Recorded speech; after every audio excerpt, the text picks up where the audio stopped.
How's it going, YouTube? Today we are going to do a pretty fun project. We are going to take this very old-fashioned wedding dress. It's got lots of ruffles and lace and everything, but very out of date.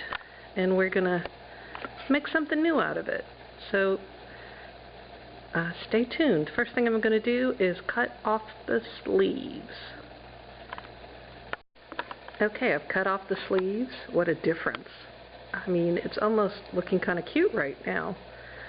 But we still have to deal with this long skirt. So, next thing I'm going to do is I am going to cut off the skirt right at the, it's got kind of an empire waistline, so I'm going to cut it off right there. And I will be back. Okay, so I cut around the skirt, but it's actually attached by a zipper in the back. So what I'm going to do now is I'm going to cut out this little inset part, and I'm going to keep intact the neckline, and I'm going to cut it out all the way around the back and cut it into a separate piece. Okay, I wanted to show you how I just put a snip right here on at the neckline where the zipper is attached, and I'm just going to take this apart, and then I'm going to cut around this edge and all the way around that little inset in the front. Okay, so I've cut this part away, and now we have this cute little like neck piece. So this, I'm going to leave this intact because I just think it's really cute, and we're just going to use just this piece, and then we're going to do something totally different with the skirt, and it's going to be really cute. It's going to have kind of a, I don't know, kind of a fantasy look to it when it's all done. Okay, so here's the skirt, and what I want to do with this is I want to cut it, it's going to have a high-low skirt. So the train will actually be just about floor length, and in the front it'll have a higher part. So I'm going to leave all the ruffles and everything intact, but what I'm going to do on the top, you see it was a very fitted A-line skirt, but what I'm going to do is cut it about 12 inches down from the top and cut it right here, and then put an elastic casing so that it fits right at chest height, kind of like, it'll almost be like a maxi dress. So I'm going to do that now, and you can see I have to do it with both the top organza level and the lining. It has a lining that I have to cut also. Okay, so now I'm going to cut the top off of the top of the skirt, and I have a ruler so I can measure 12 inches down, and I'm going to cut straight across. Okay, so now I have the top, the organza part, and the lining, and I'm going to baste them together. I'm going to pin them and baste them together, and then I'm going to fold it over together and make a casing that goes all the way around the top. So it'll be folded under, and that's going to be so we can run elastic through it. So now I'm going to do that. Alright, so this part I'm going to use for the casing. And I'm going to sew this to the top of the skirt. I'm going to fold it over like that.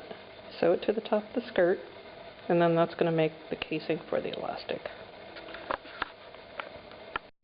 Okay, so I want to show you what I've done. I have pinned the top, the organza together. I hope you can see this. First I cut off that piece off the bottom of, this is the top of the skirt that I cut off. And I cut off a piece, a ring basically, all the way around, and I pinned that piece to the top of the skirt. And this is going to make the casing for the elastic. So I pinned it all the way around the top of the skirt, and once I sew it, then I'm going to fold this over, sew it again, and then it will fold over like this, and that will be the casing right here. Okay, so here's what we want to do. We've got this piece, and we want to sew it.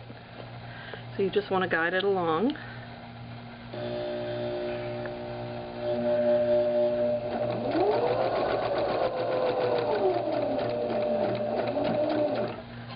Okay, so you're going to sew it like that, and then after we sew it, we're going to fold this part over like this, and sew it again right there.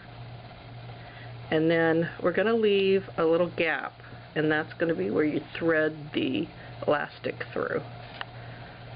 So I'll finish this part, and then I'll show you while I'm sewing it and leave the gap. I'll be right back. Okay, so now I'm going to start near a seam, and let me just put that needle down.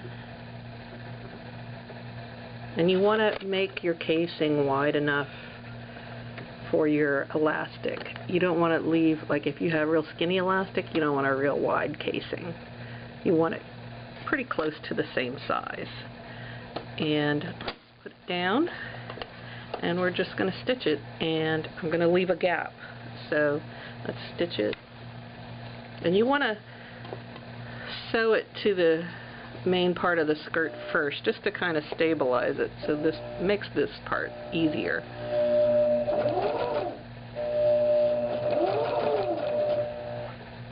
Okay, so now I stitched a few stitches. Now I'm going to go backwards a little bit and come back forwards. Now I'm going to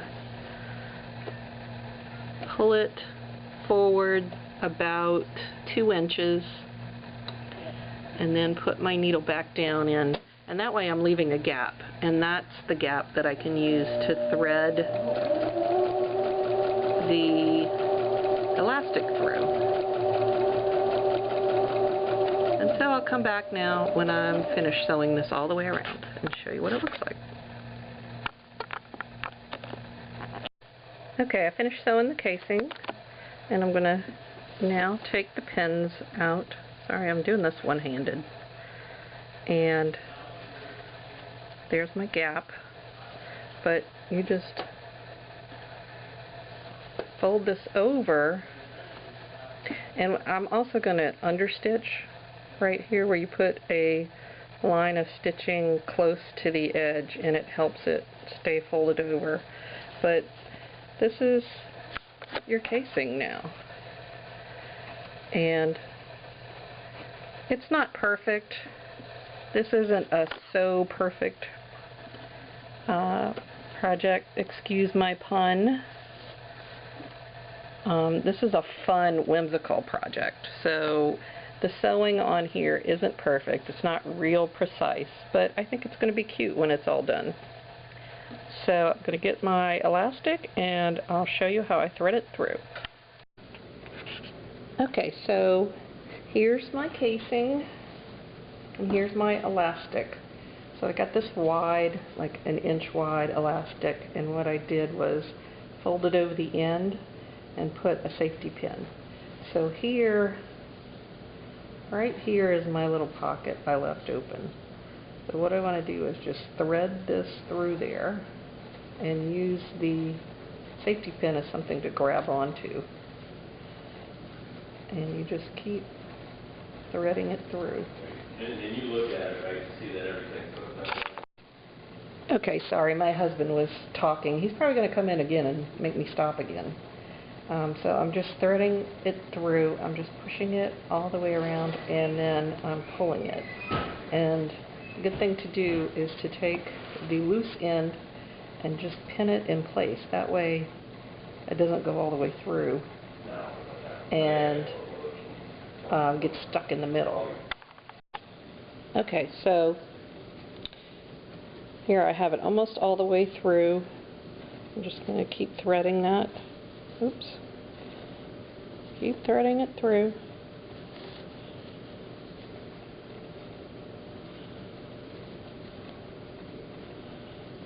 And here it is, poking right out. Okay, so now I'll take off the safety pin and undo that pin. And what I'm going to do is just fold these over and pin it. Let's see, I'm going to pin it like this. And I am going to stitch it right there in the center, and then it's just going to pull back inside of this. And then I will adjust the gathers after I stitch that. Okay, so I sewed the seam closed, and now you just want to stretch it all the way out and let the gathers come back in so that it's just loose gathers. So this is the top of the dress, and I'm going to check again and make sure that that elastic is at the right width. And now what I want to do is I'm going to try it on my model. Emily's going to be my model. So what I want to do is sew this piece over the top. So this is going to fit right above the chest area, and then this is going to go around the neck. And hopefully it won't be too floppy, but I might be able to pull it up a little higher so that maybe it'll be pinned like this on there. So we'll see how it works out. I might have to maybe put a sheer fabric, attach it to here to make it stay. But you can't tell any of that until you do put it on the model. Okay, so now it's on Emily, my model, and I've taken here's the dress, there's the casing with the elastic, here's the front of the skirt. I don't know if you can see the high-low skirt in the frame. Like if you want this to be under the boob instead of over it. It's not going to stop. Egg pine line is getting ready to battle. And I'm going to pin the collar together. He's built steel-reinforced impact walls to slow down mudslides, a giant holding pen for logs, and installed cameras so he can see it coming. When it comes down, it's like and I'm going to pin this part on here, and I'm going to hand tack this on there. This is what his backyard looked like last year after a light rainstorm. Yesterday's debris flows were a preview of what's expected to be a wild winter thanks to El Nino.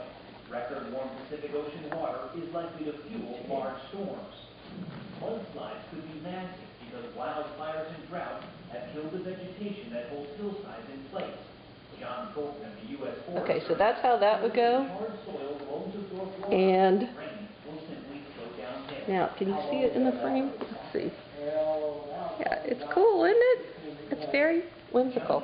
Now, I want to do the sleeves. Now, just put, the sleeves are almost like little arm gloves, kind of. And this is what I was thinking, that the sleeves would just kind of be like this. Very whimsical. Oops, that's not the sleeve. Who's going to move in here? We lose her. And let's put this one But he on. knows he may still lose everything by staying. Ben Tracy, CBS News, Azusa, California. But even this El Nino may not end California's 4-year drought. Tuck this in. Drought is severe at 92% of the state. But the El Nino should make the northern half of the U.S. Roxy, warmer and get off the dress. cooler and Okay. So, now, there you go. You can see the high-low skirt. Of course, it doesn't look as good with her Chuck Taylors, but has the cute, hold up your arms.